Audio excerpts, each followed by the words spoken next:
Hey everyone, it's Mike, and I'm back from my 2-month binge of Warcraft play to get you guys and gals some more content. So make sure you click on the subscribe button, as I will have some really cool stuff to catch up on in the next coming weeks. So I had a few requests to create a list of characters that are in the show but not in the book that are/were really important to the plot. I could actually spend an entire segment breaking down some of these individually, and actually I may do that for one or two. So, spoilers ahead, now's your chance. Alright, let's go ahead and jump right into it. We'll start off in the Riverlands, Highheart specifically, where we encounter the ghost of Highheart. While she physically does not manifest as a ghost, she is considered a prophetic woods witch, much like Maggie the Frog, sought out by the Brotherhood without banners to tell them the whereabouts of Beric Dondarrion. Now at this time in both book and show, Arya is actually a captive of theirs along with Gendry and the Hound. She then predicts the deaths of Renly and Balon. That's the Woods Witch, by the way, not Arya, obviously. The Greyjoy deaths wording indicates that he will be killed by a Faceless Man, which you can catch my video on the Faceless Men in the top right-hand corner by clicking on that as well. When she encounters Arya, she issues yet another prophetic line. I see you, wolf child, blood child. I thought it was the Lord who smelled of death.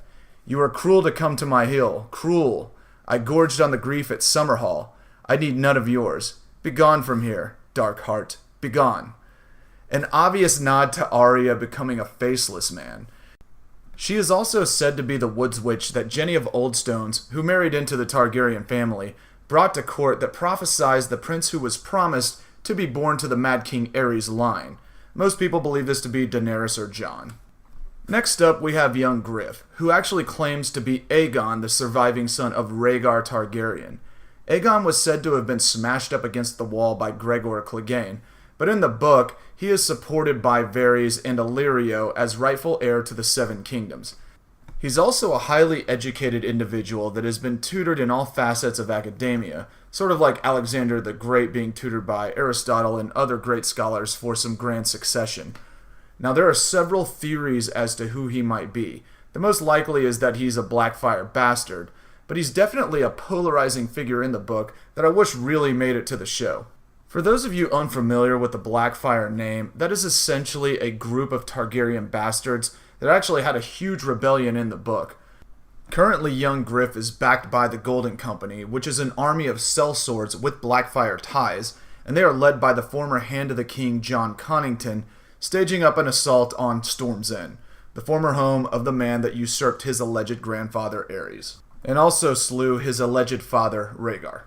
Moving on to my personal favorite pick for characters left off is Reek. Now you're probably thinking that our genitalless friend Theon was turned into Reek. Well, there was a Reek Part 1 and Part 2 in the book that predates Theon's transformation. Reek 1 is actually sent by Roose Bolton to help mentor his already troubled bastard Ramsay Snow as a cruel joke to Ramsay's mother. If you remember the story, Roose Bolton actually rapes Ramsay's mother underneath the hanging corpse of her husband. And in the book, during Robb Stark's rebellion, Ramsay rapes Lady Hornwood and locks her in a tower, forcing her to feed on her own fingers before she actually starves to death. Yeah, Ramsay in the books is about 20 times worse than Ramsay in the show, believe it or not. Well, Robb Stark finds out about this and sends a group of men to hunt him down and bring him to justice. Ramsay flees, leaving Reek 1 behind, and Ramsay is actually hunted down and killed. Or so we're led to believe. Reek is then imprisoned in Winterfell until Theon and his Ironborn, after they take Winterfell, releases him to help him out. As you've already figured out, Ramsay completely threw Reek 1 under the bus, had him killed, and was disguised as Reek 2. Way to go, Theon. Alright, so circling back to the Riverlands, we find the reanimated corpse of Catelyn Stark in the form of Lady Stoneheart. Now, since this character has been overanalyzed, and even most show watchers know who she is without even reading the book, I won't spend too much time on her. Nevertheless, this ice-cold woman is running around the Riverlands with the Brotherhood without banners, slaying anyone and everyone she feels is associated with the phrase or the Red Wedding. I'm fairly certain that HBO left this character out because it would diminish the Season 5 cliffhanger of whether or not Jon Snow is dead. Yes, they did bring back Beric Dondarrion in the show, but that was just a primer used on a minor character to create conversation amongst the viewers. Bringing back Catelyn Stark would have been two major characters, and while it's super cool in the books, that doesn't always translate to good TV. Now let's move on to a Greyjoy who doesn't look like he's going to make an appearance in the show. Victarion Greyjoy is the younger brother of Balon and Euron, and captain of the Iron Victory. He's your typical Ironborn character, crass, barbaric, uneducated, etc., etc. George R.R. Martin has referred to him as basically just a dumb brute, and that's a direct quote. So Euron, being the total sack of shit brother and person in general that he is, seduced and impregnated Victarion's salt wife. Now, obviously, to address the situation, Victarion beat her to death to retain his honor. Yeah. You may be wondering why he didn't just kill Euron while he was at it, but there's such a serious taboo about kinslaying in this world. Think about when Roose contemplated killing his infant son Ramsay, but didn't because it would have been kinslaying. In A Feast for Crows, after Euron claims the Salt Throne, he sends Victarion to Meereen to ask Daenerys for his hand in marriage. But Victarion's plan is to take her for his own. He also has a red priest that he found near death at sea that is now part of his crew, so he actually worships both R'hllor and the Drowned God. And lastly, but certainly not leastly, we have Patchface. And I am really disappointed they didn't include this guy on the show. Patchface, whose name results from a patch tattoo that covers his entire face, is Dragonstone's fool that was originally found by Steffon Baratheon, that's Stannis, Renly, and Robert's dad, while on a trip to Volantis. His cleverness and wit impressed Lord Baratheon so much that he bought the Jester's freedom to bring him back to Storm's End. He actually remarks that he might even make Stannis laugh. As Renly, Stannis, and Robert watched their parents' ship enter the bay, the boat sank, killing everyone on board.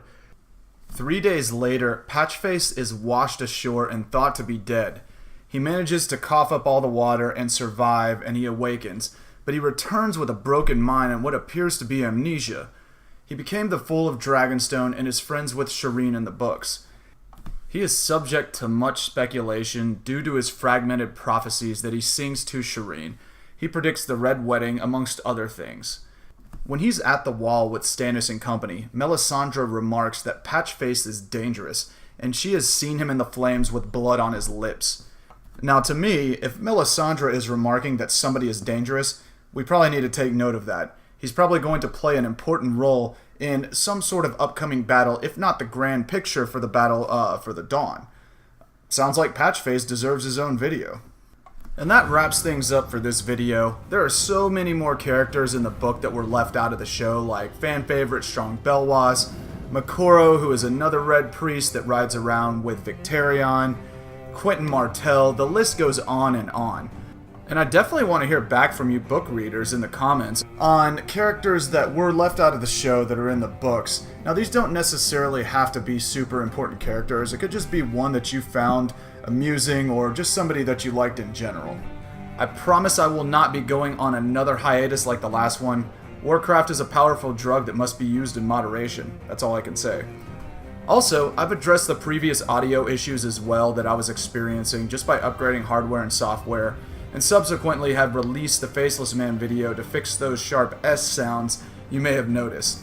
This actually just started out as kind of a cool fun hobby for me that is still a cool fun hobby but has followers now and viewers, and I just want to make sure I produce best quality for you guys.